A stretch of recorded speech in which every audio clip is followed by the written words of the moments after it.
하나님 말씀은 열왕기상 4장 20절에서 34절까지의 말씀입니다. 열왕기상 4장 20절에서 34절입니다.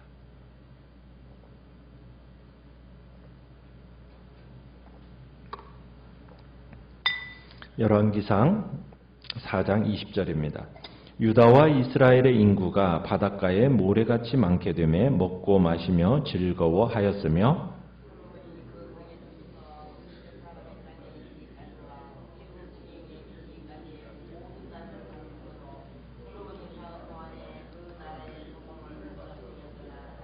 솔로몬의 하루의 음식물은 가는 밀가루가 30고루요 굵은 밀가루가 60고루요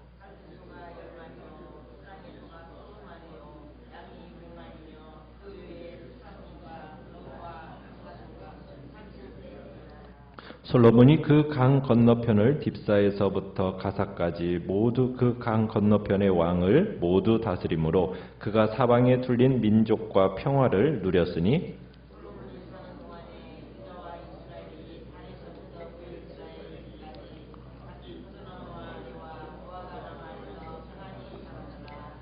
솔로몬의 병거의 말 위안간이 4만이요 마병이 12,000명이며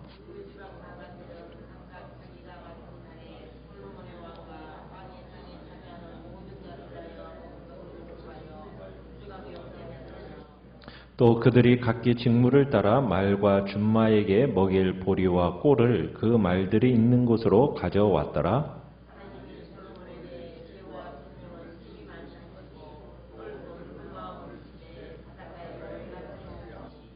솔로몬의 지혜가 동쪽 모든 사람의 지혜와 애굽의 모든 지혜보다 뛰어난지라.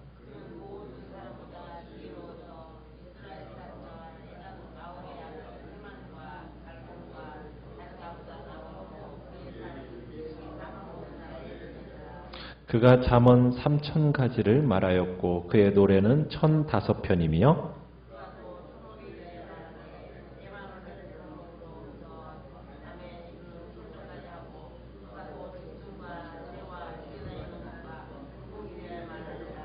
같이 읽습니다. 사람들이 솔로몬의 지혜를 들으러 왔으니 이는 그의 지혜의 소문을 들은 천하 모든 왕들이 보낸 자들이더라. 아멘.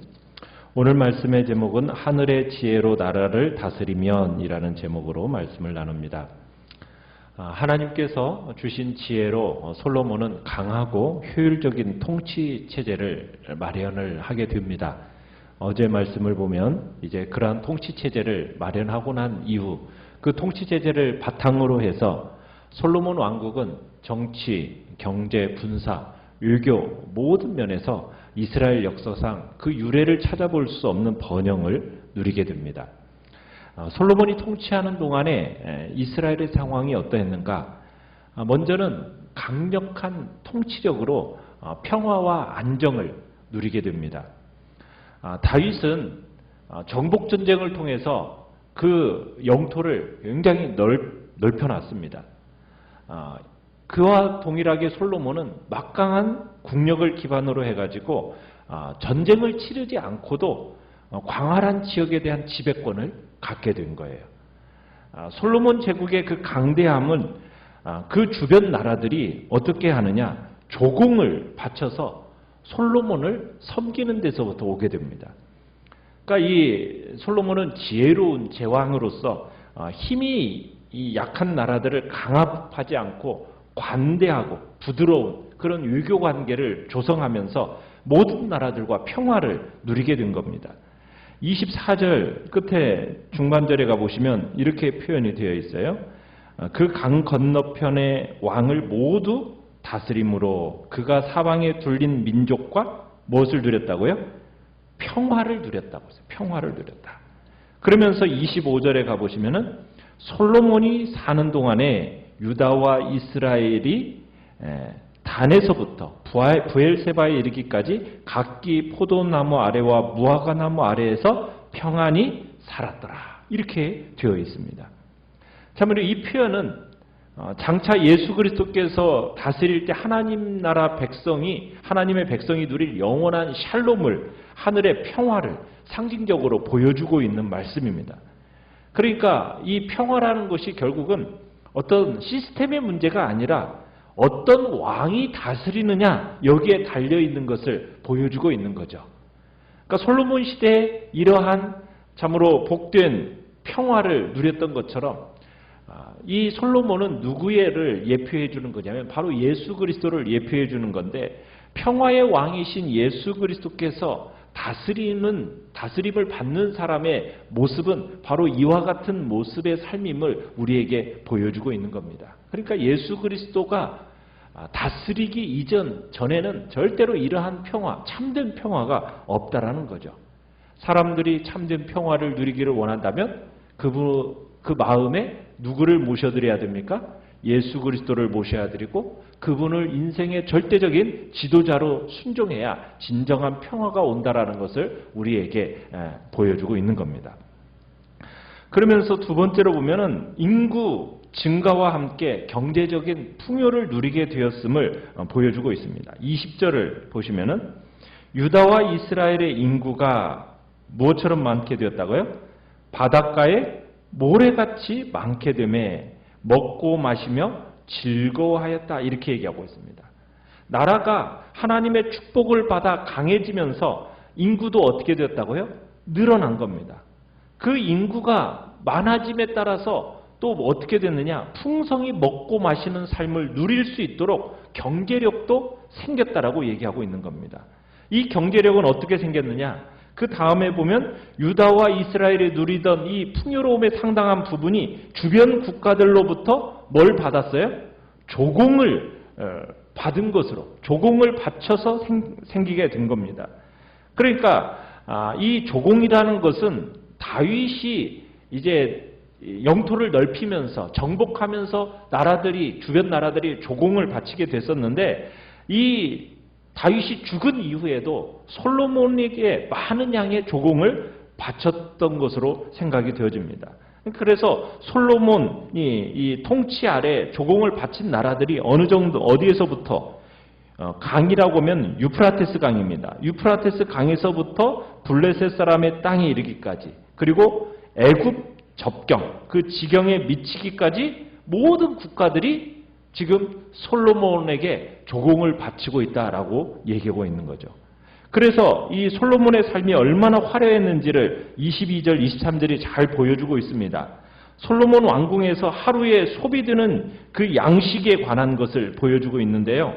거기 보면 하루에 음식물이 가는 밀가루가 30고르, 굵은 밀가루가 60고르, 살진 소가 10마리, 초장의 소가 20마리, 양이 100마리, 그 위에 수삼과 노루와 암사슴과 살찐 새들이었다. 이 정도면요, 학자들이 얘기할 때 최소 1만 4천 명이 풍족하게 먹을 양이라고 합니다. 많게는 6만 명까지 보기도 해요. 그러니까 이 정도, 이 솔로몬 당시 이게 하루 이 왕궁에서 소비되는 양입니다. 그러니까 솔로몬 왕궁의 규모가 얼마나 컸는지를 우리에게 보여주고 있는 겁니다. 자, 그런데 이 솔로몬이 누린 이 축복은 오래전에 하나님이 누구에게 약속하신 것이 드디어 성취된 것입니까? 아브라함에게 약속하셨던 것이 드디어 성취된 거예요. 그죠? 하나님께서 믿음의 조상 아브라함에게 복의 근원이 될 거다, 이렇게 약속을 하시면서 그의 자손들이 어떻게 될 거라고 약속하셨습니까? 네, 밤하늘의 별처럼, 그리고 바닷가의 모래처럼 그 자손이 많아지게 될 거라고 약속하셨는데, 그 약속이 문자적으로 완전하게 이루어진 때가 언제인 겁니까? 바로 우리가 20절에 보는 것처럼 다윗의 아들 솔로몬 때 바로 그 인구가 바닷가에 모래같이 많게 되었다 하면서 하나님의 그 약속이 이루어졌음을 지금 보여주고 있는 겁니다. 하나님은 꼭 약속을 지키시는 분이세요. 하나님은 아브라함에게 약속하신 지가 지금 솔로몬 시대까지 되면 몇 년이나 흐른 것 같습니까? 1000년이 흘렀어요. 1000년. 1000년 만에 이루어진 약속입니다. 그러니까 하나님께서 한번 약속하신 것은 아무리 오랜 세월이 흐른다 하더라도 반드시 성취되어진다라는 것. 우리는 이 사실을 믿어야 됩니다. 하나님은 신실한 분이십니다. 그러기에 우리가 항상 믿고 의지할 수 있는 유일한 분이라는 사실을 우리들이 기억하면서 우리가 정말 하나님께서 솔로몬에게 언약을 상기시키면서 모든 것이 그분께 순종할 때 가능하다라는 것을 강조하고 계시는 거죠. 그러면서 우리 믿는 자들은 하나님의 그 약속, 반드시 이루어질 약속, 그리고 하나님의 그 신실하심을 붙들고서는 우리는 믿음으로 살아가는 겁니다. 주의 소명을 받은 자들, 주의 말씀을 붙들고 겸손히 헌신하고 열정적으로 주님만을 바라보는 복된 자리에 있기를 바랍니다. 자, 그러면서 이제 솔로몬의 또 막강한 군사력을 이야기를 합니다. 26절로 가보시면은 그의 군사력이 어느 정도였느냐? 그 말과 마병을 무척 많이 두었습니다. 병거에 말을 두는 유양간이 몇이라고요? 4만이고 마병이 12,000명입니다. 솔로몬의 막강한 군사력을 말해주고 있는 것입니다. 자, 그런데 이 막강한 군사력은 영적인 시각에서는 그렇게 좋은 모습이 아니에요. 왜냐하면 신명기 17장에서 하나님이 세우신 왕은 말을 많이 두라고 했습니까? 두지 말라고 그랬습니까? 말을 많이 두지 말라고 그랬어요. 말을 얻기 위해서 애굽과 교류하지 말라고 그랬습니다. 또 아내를 많이 두어서 마음에 미혹을 받아서는 안 된다라고 얘기했습니다. 자신을 위해서 금은 보화를 계속해서 쌓아두지 말라, 이렇게 해서 말을 했어요. 대신에 평생에 하나님의 말씀을 옆에 두고 읽어서 참고하라고 분명하게 말씀을 해줬어요. 그런데 어떻게 보면 솔로몬은 어릴 때부터 하나님의 말씀을 공부했을 겁니다. 사실 이 사실을 솔로몬이 몰랐을 리가 없어요. 그런데 솔로몬이 참으로 이 말씀을 어기고 있는 거예요. 말을 모으고 있는 겁니다. 그러니까 진리를 몰라서가 아니에요. 어떻게 보면 마음이 악해서, 나약해서 실천하지 못하고 있는 이 솔로몬을 보게 되는 겁니다. 솔로몬은 어떻게 보면 벌써부터 애굽의 공주를 왕비로 맞아들였어요. 그러면서 장차 어떻게 보면 수많은 이방 아내들을 얻게 되는 불행한 결혼의 첫 테이프를 참으로 끊었습니다. 그리고 처가인 애굽으로부터 수많은 병거와 마병들을 사들임으로써 하나님의 말씀을 거스르는 불순종의 죄를 범하고 있는 거죠. 참 번영의 시기, 축복의 시기가 어떻게 보면 조심해야 할 때라는 것을 보여줍니다. 자신을 지켜줄 인간적인 수단을 너무 많이 만들어서는 안 된다는 거예요. 그렇게 되면은 오직 하나님만을 의지하고 그분만을 참으로 의지하는 겸손한 삶을 살아야 되는데 어떻게 보면 이 성공의 절정의 때에 하나님을 의지하기보다 세상의 다른 것들을 의지하는 그런 길로 갈 수가 있다는 것을 우리에게 솔로몬을 통해서 보게 되는 겁니다. 설공의 절정에 있을 때 겸손과 절제를 가져야 되는 거죠. 이스라엘이 솔로몬의 시대에 엄청난 이 번영을 누리게 된 것은 그 까닭은 무엇이겠습니까? 29절에 보니까 솔로몬의 이러한 번영이 무엇의 결과였습니까? 하나님이 그에게 주신 탁월한 지혜의 결과였다. 이렇게 얘기하고 있습니다. 그런데 하나님이 그에게 주신 것을 세 가지로 얘기하고 있죠. 29절에 보면은 솔로몬에게 뭘 주셨습니까? 지혜와 그 다음에 총명 그리고 넓은 마음을 주셨다. 그렇게 얘기하고 있습니다. 지혜라는 것은 뭐냐? 명철, 학식, 기술 등을 그런 의미를 담고 있어요. 삶의 모든 영역에서의 탁월한 통찰력을 말하고 있습니다. 총명이라는 것은 폭넓은 이해력을 가리키는 거예요. 그러니까 솔로몬에게 하나님이 주신 지혜라는 것은 단순한 어떤 해박한 지식, 높은 IQ 이것만을 말하는 것이 아니라 삶의 전반에 대한 통찰력, 인간에 대한 이해력 이런 것을 갖춘 완전한 지혜였음을 보여주고 있는 겁니다. 그래서 하나님은 약속하신 대로 솔로몬에게 지혜를 주셨는데 어느 정도 주셨다라고요? 바닷가의 모래같이 주셨다. 이렇게 말하고 있어요. 바닷가에 모래알처럼 한없이 주셨다. 이 표현이 아까 20절에서도 동일하게 나왔었죠. 이스라엘과 유다의 인구가 바닷가에 모래알처럼 많았다. 이러더니 이 같은 표현을 솔로몬의 개인적인 능력을 하나님께서 묘사하는 데 있어서도 이 표현을 사용하고 있습니다. 이렇게 사용하는 이유가 뭐겠어요? 하나님이 아브라함과 약속하신 것을 확실하게 이루셨던 것처럼 하나님께서 솔로몬과의 약속도 확실하게 지키셨다. 이것을 지금 표현하기 위해서 지금 바닷가에 모래같이 하셨다. 이런 표현을 쓰고 있는 겁니다. 자, 솔로몬의 지혜는 어느 정도였느냐? 30절에 가보면은 동쪽의 모든 사람의 지혜보다도 뛰어났습니다. 고대 중동 사회의 최고의 학문의 메카라고 할 수가 있는 애굽의 지혜보다도 뛰어난 지혜다. 이렇게 얘기하고 있어요. 여러분, 이 당시 애굽의 지혜라고 한다면 사막 한가운데다가 피라미드를 지을 정도로 애굽의 건축과 과학기술은 정말 뛰어났습니다. 여러분, 이 피라미드라는 것은 오늘 첨단 과학으로도 해석이 안 되잖아요. 그 정도로 뛰어난 이 지혜를 갖췄던 민족이 바로 이 애굽이에요. 애굽. 수학과 기초과학과 역사와 언어에 있어서 이 동방학자들의 명성은 상상을 초월한다고 이야기를 합니다. 그런데 하나님이 주신 이 솔로몬의 지혜가 이 모든 것들을 어떻게 했다고요? 뛰어났다는 거예요. 뛰어났다는 거예요. 훨씬 능가했다는 거예요. 그래서 그 뛰어난 지혜로 32절에 보면은 잠언을 지었습니다. 많은 시를 지었습니다. 또 실제적인 분야에서도 엄청난 업적을 남겼습니다. 그러니까 잠언만이 아니에요. 식물학, 동물학, 자연과학에 이르기까지 많은 저술을 남겼습니다.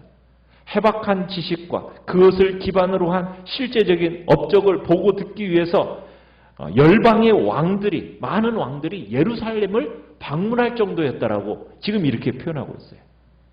그러니까 솔로몬의 지혜라는 것은 오늘날 16개 분야의 천재였다라고 하는 사람이 레오나르도 다빈치라는 사람인데, 이 레오나르도 다빈치의 몇 배 버금가는 그런 지능을 가진 사람이 바로 솔로몬인 겁니다. 플라톤이나 아리스토텔레스 같은 그런 사상가, 철학가, 이런 사람을 훨씬 능가했던 사람이 바로 솔로몬이었다는 거죠. 그래서 예루살렘이 어떻게 보면은 오늘날 최고의 문화, 기술, 역사 이런 것을 총망라한 그런 곳이 바로 예루살렘이 된 거예요. 그러니까 어떻게 보면은 고대 사회의 지적인 혁명을 일으킨 그런 곳이 바로 예루살렘인 겁니다. 다른 나라 모든 나라들이 왕들이 지혜를 배우러 이 예루살렘으로 찾아온 거예요. 그러니까 솔로몬이 이뤄낸 이 지혜와 지식의 업적이라는 것은 오늘날의 어떤 데와 바꿀 수가 없는 겁니다. 최고의 지혜자들이 모였다라고 하는 나사나 이런 데와 비교할 수 없을 최고의 지혜자의 메카라고 할 수 있는, 지혜의 메카라고 할 수 있는 곳이 바로 예루살렘이 된 거죠. 고대 사회 최고 지식 경영자 솔로몬 왕국의 힘이 바로 이 고대 중동의 탑 클래스로서 지금 이 예루살렘이 되었다. 이렇게 지금 얘기를 하고 있는 겁니다. 그러니까 하나님께 지혜를 달라고 한 이 솔로몬이 얼마나 탁월한 지도자였었던가를 우리에게 지금 보여주고 있는 겁니다. 참 하나님께로 이런 솔로몬이 엄청난 축복을 받았지 않습니까? 자, 그런데 축복을 받았으면 따는 참 대단하다는 생각도 들지만은 참 그에 비하면 마음에 허전한 느낌이 드는 것도 사실이에요. 다윗의 생애를 보면서 우리는 처음부터 끝까지 일관된 어떤 중요한 핵심이 있었던 것을 우리는 보잖아요. 하나님의 마음에 합한 사람이었다라는. 그런데 참 안타까운 것은 이 솔로몬은 이 핵심이 없었던 것 같아요. 하나님이 주신 이 축복에 너무 만족한 나머지 가장 중요한 핵심을 잃어버립니다. 놓쳐버립니다. 그래서 사람이 이가 배가 부르고 나면 이게 하나님을 놓치는 경향이 있다라는 것을 우리가 이 솔로몬을 통해서 볼 수밖에 없어요. 우리는 배워야 됩니다. 하나님께서 전무후무할 정도로 부어주신 축복이요, 채 50년을 못 넘겨요. 우리는 정말 하나님의 말씀을 붙드는 쪽으로 가야 되고, 하나님을 붙드는 한평생 정말 하나님을 붙드는 데 일관되었던 다윗과 같은 사람으로 우리 자신을 들여나가야 됩니다. 그래서 우리는 초지일관, 정말 하나님 말씀만 붙드시길 바라고, 정말 기도하면서 거룩한 생을 살아가시기를 바랍니다. 다른 어떤 것을 구할 게 아니라 오직 주님만을 나의 유일한 도움으로 삼고 온 마음과 정성을 다해서 하나님과 신실한 친구로 살아가겠다고 우리가 결단하며 이 시간 나가시길 바랍니다. 정말 하나님 안에 이 놀라운 축복이 있다라는 것, 그것을 우리에게 솔로몬을 통해서 우리에게 가르쳐주고 있는 것입니다. 오늘 한날도 주님의 또 이 놀라운 은혜와 축복은 하나님께 있음을 우리가 기억하면서 그 축복에 우리의 마음을 둘 것이 아니라 하나님께 우리의 마음을 두며 믿음으로 살아가시기를 간절히 축원합니다.